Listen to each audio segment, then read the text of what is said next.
Hola, buenas tardes. Mi nombre es Araisel Herrera Fernández. El número de mi matrícula es 11002381. El nombre del módulo es Juicios de Amparo y del reto número 2, la jurisprudencia, de la licenciatura en Derecho. El nombre de mi profesora es Sofía Pérez Fuentes Sacramento. En esta ocasión vengo a hablar respecto al caso número 1, donde me solicitan señalar qué método de integración se utilizó para la creación de dicha jurisprudencia. El método de integración utilizado para la creación de esta jurisprudencia fue el de reiteración de criterios. La jurisprudencia por reiteración se forma cuando un órgano jurisdiccional, en este caso la primera sala de la Suprema Corte de Justicia de la Nación, sostiene el mismo criterio jurídico en varias resoluciones de manera consecutiva, cumpliendo con órganos establecidos por la ley para que dicho criterio adquiera carácter obligatorio. En la tesis 1A/J 102/2011, la propia Suprema Corte señala que la facultad de atracción puede ejercerse cuando el asunto tiene importancia y trascendencia, especialmente cuando la resolución permite establecer un criterio que pueda aplicarse en casos futuros. Para ello, la Corte analizó diversos asuntos relacionados con la misma problemática jurídica y, al mantener una interpretación uniforme sobre el tema, integró la jurisprudencia mediante reiteración. No se utilizó el método de contradicción de criterios porque no se trataba de resolver una diferencia entre tribunales que hubieran sostenido posturas opuestas. Tampoco corresponde a precedentes obligatorios, ya que la tesis pertenece al sistema de integración jurisprudencial por reiteración vigente en la novena época de la reforma constitucional de 2021 que fortaleció el sistema de precedentes de la Suprema Corte. Por lo tanto, la jurisprudencia se creó mediante el método de reiteración al repetirse un mismo criterio jurídico en diversos asuntos resueltos por la primera sala de la Suprema Corte de Justicia de la Nación.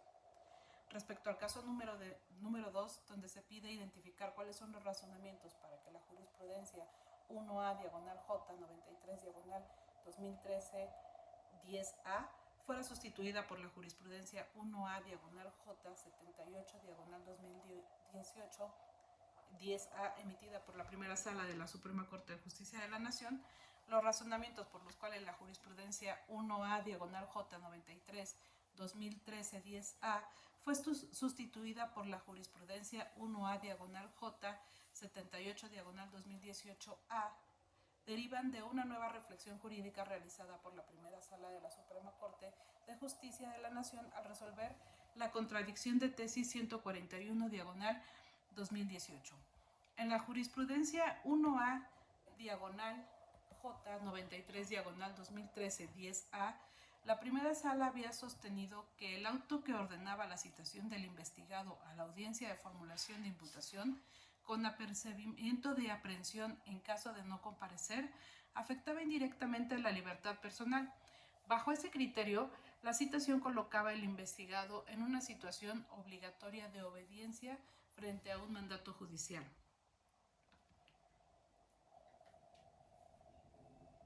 Por lo que se consideraba un acto de imposible reparación y en consecuencia procedía el juicio de amparo indirecto. Sin embargo, al analizar nuevamente el tema en 2018, la primera sala concluyó que este criterio debía modificarse. Observó que la regulación prevista en el artículo 141 del Código Nacional de Procedimientos Penales es semejante a la existente en las legislaciones de Chihuahua y Durango, y determinó que la citación a la audiencia inicial constituye únicamente un acto de comunicación judicial. Su finalidad es informar al investigado que debe comparecer a una audiencia donde el Ministerio Público formulará la imputación y continuará el procedimiento penal por sí misma. Esa citación no restringe ni afecta la libertad personal del investigado. La Corte también razonó que el apercibimiento de una posible comparecencia forzosa o de un orden de aprehensión no produce una afectación inmediata a la libertad, ya que depende de hechos futuros e inciertos que el investigado no comparezca sin justificación y que el Ministerio Público solicite al juez la medida correspondiente.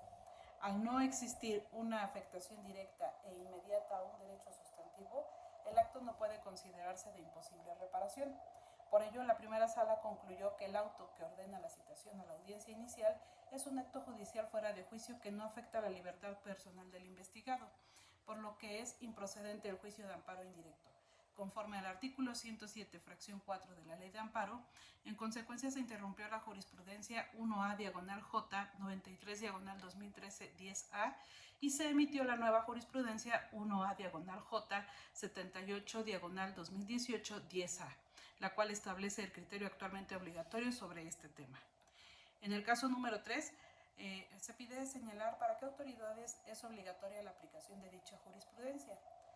La jurisprudencia P diagonal J 145 diagonal 2000, emitida por el Pleno de la Suprema Corte de Justicia de la Nación, era obligatoria para todos los órganos jurisdiccionales del Poder Judicial de la Federación y para los tribunales locales de conformidad con el artículo 94 de la Constitución Federal y los artículos 192 y 193 de la Ley de Amparo vigentes al momento de su emisión. Al tratarse de una jurisprudencia emitida por el Pleno de la Suprema Corte, su observancia era obligatoria para la propia Suprema Corte de Justicia de la Nación, las salas de la Suprema Corte, los tribunales colegiados de circuito, los tribunales unitarios de circuito, hoy sustituidos por los tribunales colegiados de apelación, los juzgados de distrito, los tribunales judiciales de los estados y de la Ciudad de México cuando resolvieran asuntos en los que resultara aplicable el criterio, los tribunales administrativos y laborales, tanto federales como locales, en los casos de su competencia. La razón de esta obligatoriedad es que el sistema jurisprudencial mexicano busca garantizar la uniformidad en la interpretación y aplicación del derecho proporcionando certeza y seguridad jurídica. Por ello, una vez integrada válidamente la jurisprudencia del Pleno, debía ser observada por los órganos jurisdiccionales inferiores al resolver casos con problemas jurídicos semejantes, salvo que la Suprema Corte lo interrumpiera o sustituyera mediante un nuevo criterio. En referencia al caso 1, 2 y 3, vamos a indicar en qué época del Semanario Judicial de la Federación fueron publicadas las jurisprudencias. Las épocas del Semanario Judicial de la Federación en las que fueron publicadas las 3 jurisprudencias son las siguientes.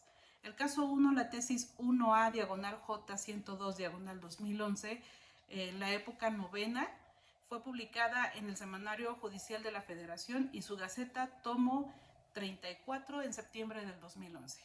En el caso 2, la tesis 1A J 78 diagonal 2018A, en la época décima, fue publicada en la Gaceta del Semanario Judicial de la Federación, libro 61, en diciembre del 2018. El propio número de la tesis incluye referencia 10A, que identifica la décima época. En el caso número 3, la tesis P diagonal J 145 diagonal 2000, es de la época novena, fue publicada en el Semanario Judicial de la Federación y su Gaceta tomo 12 en diciembre del 2000. En el caso número 1, identifica si cumple con el requisito establecido en el artículo 223 de la Ley de Amparo respecto a los votos que deben emitirse para su aprobación. Sí cumple con el requisito establecido en el artículo 223 de la Ley de Amparo, vigente al momento en que se emitió la jurisprudencia. La jurisprudencia del caso 1, la tesis 1A diagonal J 102 diagonal 2011, fue emitida por la primera sala de la Suprema Corte de Justicia de la Nación mediante el sistema de reiteración conforme al artículo 223 de la Ley de Amparo vigente en 2011. La jurisprudencia por reiteración de la sala se integraba cuando se sostenía el mismo criterio en 5 sentencias no interrumpidas por otra en contrario, resueltas en diferentes sesiones y aprobados por una mayoría de cuando menos 4 votos. En la tesis se observaba que los 5 asuntos que dieron origen a la jurisprudencia fueron aprobados con las siguientes votaciones. Facultad de atracción 10 diagonal 2007 medio PL, unanimidad de 4 votos, un ministro ausente. Facultad de atracción 78 diagonal 2010, unanimidad de 4 votos. Facultad de atracción 120 diagonal 2010, unanimidad de 4 votos. Facultad de atracción 168 diagonal 2010, unanimidad de 4 votos. Facultad de atracción 13 diagonal 2011, 5 votos por unanimidad. En todos estos casos se alcanzó cuando menos una mayoría de 4 votos, por lo que se satisfizo el requisito legal para integrar jurisprudencia por reiteración. Además, el criterio fue sostenido en 5 resoluciones distintas sin que existiera otra en sentido contrario. cumpliéndose así que los requisitos previstos por el artículo 223 de la Ley de Amparo vigente en ese momento. La jurisprudencia 1A/J 102/2011 cumple con el requisito del artículo 223 de la Ley de Amparo, ya que las 5 resoluciones que la integraron fueron aprobadas con una mayoría mínima de 4 votos y reiteraron el mismo criterio jurídico.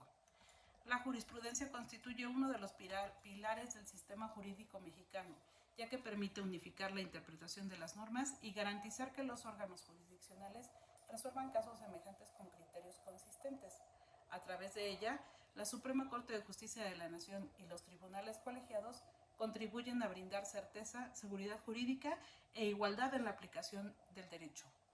El análisis de la jurisprudencia estudiada demuestra que los criterios jurisprudenciales no son estáticos, sino que pueden modificarse cuando la realidad jurídica o social exige una nueva interpretación de la ley. Esto se observó en la sustitución de la jurisprudencia 1A/J 93/2013-10A por la 1A/J 78/2018-10A, donde la primera sala consideró su criterio para adecuarlo a una interpretación más precisa del Código Nacional de Procedimientos Penales y de los derechos fundamentales involucrados. Asimismo, se aprecia la importancia de los distintos mecanismos de integración de la jurisprudencia, como la reiteración y la contradicción de criterios, los cuales permiten consolidar criterios obligatorios que orientan la actuación de los tribunales y fortalecen el principio de seguridad jurídica. En conclusión, la jurisprudencia es una herramienta indispensable para la correcta administración de justicia, ya que no solo interpreta y desarrolla el contenido de las normas, sino que también contribuye a la protección efectiva de los derechos humanos y a la uniformidad en la impartición de justicia, fortaleciendo el Estado de Derecho mexicano. Muchas gracias, esa es mi aportación.